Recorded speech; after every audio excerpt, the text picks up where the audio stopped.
Every day, there's a battle for your mind raging. Information coming from every angle with the will to deceive.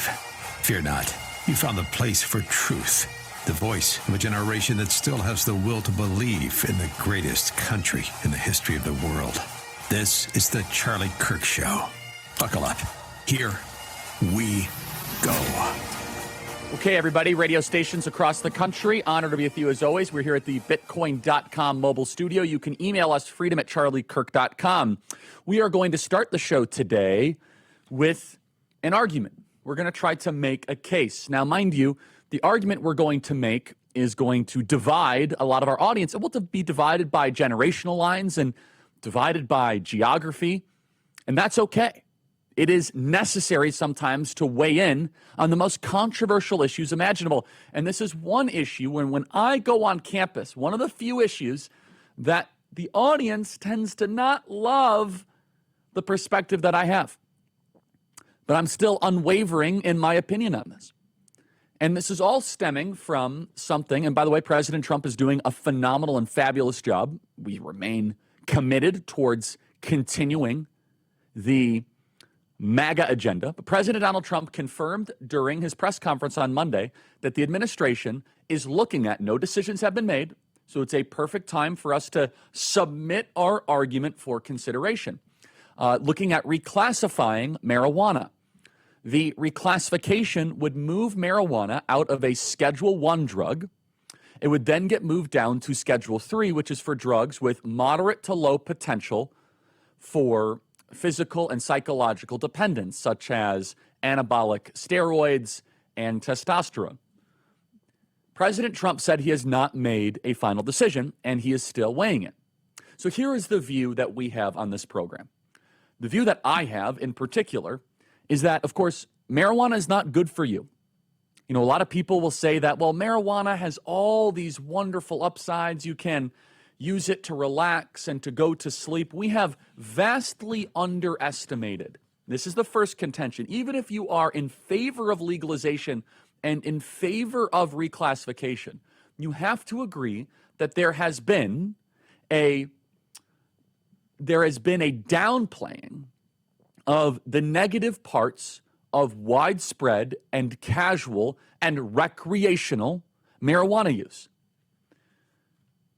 We have abundant abundant pieces of data at this point to be able to go piece by piece and ask the question, has this made people healthier? Is it making society healthier? Is it making people sicker? So let's just go through some of the data just on the health aspects. I think it's important to first talk about. So from the data that we have in front of us, numerous longitudinal studies link heavy marijuana use, especially in adolescents, to increase risk of psychosis, schizophrenia, anxiety, and depression. Cognitive impairment, THC affects memory, attention, and learning. Chronic use may lead to persistent cognitive deficits. Also, respiratory harm. Smoking cannabis can cause chronic bronchitis, lung irritation, with unknown long-term cancer risks. We're still learning. And by the way, for those of you in the audience that might be over the age of 50, what these kids are smoking and consuming when it comes to marijuana is significantly different than what you smoked at Woodstock or in the 1970s or early 1980s. It is more powerful. It is laced with stuff that you did not have previously. It is a different argument. So dismiss any memory you might have of a generation prior. We can. There's so many studies I could go through. This one in particular by Dr. Daniel Amen. Scary ways marijuana impacts the developing brain. My first contention is this. We have to agree that there has been an intentional downplaying of the negative parts of marijuana. For so many kids I talk to say, oh, it's no different than just drinking Diet Coke. It's no different than just drinking Gatorade. It's from the earth. It's fine, man. We have an increase in hospitalization visits for psychosis. Half of marijuana users talk about increased depression, increased anxiety. Long-term effects. Modern cannabis is vastly more potent than in the 1970s. THC concentrations exceed 20 to 30%. They are common, with concentrates reaching 70 to 90%. the long-term neurological and psychiatric impacts of such high doses are poorly understood and could present a serious public health crisis later. So we just must first say that there has been a downplaying of what this drug actually is, especially as we present it to young people. Now, more towards the societal impacts. A study last year out of Canada offered the strongest evidence yet in children associated with psychiatric or psychotic disorders when a person loses contact with reality. Consuming marijuana while pregnant increases the odds of preterm birth, low birth rate, and infant death. A study this year out of San Francisco shows that marijuana is really bad for your heart. And we can't miss the IQ one. A 2021 analysis that looked at several thousand studies found overwhelming evidence that marijuana use lowers IQ, especially when it's used by children under 18. The average IQ loss was about 2 points. That's a lot to lose from something as common as weed. Now, but you might say, Charlie, I know weed is not good, but I don't care if somebody else does it. It does not impact me. And I want to challenge that head on. First of all, it does impact you. Do you think Portland, Seattle, San Francisco, and Denver, Vegas, Los Angeles, and parts of Phoenix even have gotten better, healthier, stronger, more pleasant since the legalization of marijuana? Do you think New York is a better place to walk around? Do you think it invites the right types of people? Do you think it lifts us up higher towards national unity, strength, towards a goal of either defeating the Chinese or being virtuous, going on a journey, triumphing over evil? Do you think marijuana invites that kind of culture? Open air drug use is widely rejected by any decent society. And the consumption of marijuana, as we have seen out in the open in so many of these cities, doesn't just create a messier, it creates a less enjoyable place to live. Now, there's a video, which I think is very important, of a D.C. resident walking through the new Trump version of D.C. and commenting on how much better it is. Let's play cut 406. Man, down the city is quiet as a church mouse, young. I came all the way down Pennsylvania Avenue this morning. So peaceful, young. I don't smell no weed, young.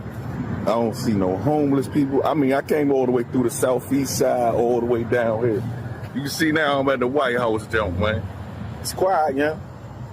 It's a shame that it takes somebody to have to sit in your classroom in order for you to be in order, young. Because that's what it feels like, young. You got to be babysitted to do your job, young. Stuff been out of control for years.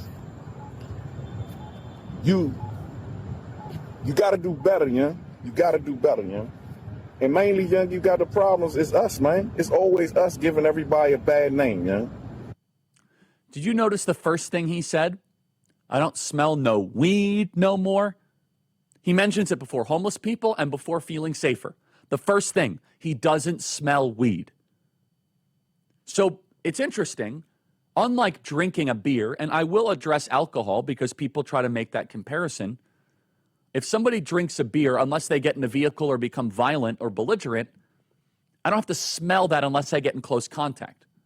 But when somebody smokes weed out in the open, I do have to smell it. I then have a less pleasant experience in that moment or throughout the day because of your licentiousness. And weed is undoubtedly, and the widespread usage of weed, especially in public, is a leading indicator of criminality and degeneracy. And again, a note to the medical stuff. It's by far, its worst effects are on young people. And I'm going to get deep into the young person thing in a second, because legalization comes with a tacit endorsement from the government that this is okay. And I'm going to go through some of these numbers here and show that where it is legalized, youth rates go up because they think it's okay. Surveys show this. Independent review studies show this. There are so many arguments here. And I'm going to talk, I want to go through the brakes, guys. I want to just blow the brakes because it's very important. I don't think we'll have time to build out this argument properly with the usually allotted time. I want you to answer this question if you are pro legalization or reclassification. If more people did marijuana, would America be better? That's the most important question. If more people smoked, consumed marijuana, would America be a better country? Yes or no? It's a very important question. And if your answer is no, then we should do things that will lessen and that will decrease usage, not endorse it and try to increase usage. Email us freedom@charliekirk.com. We'll be back in about 10 seconds going through the breaks.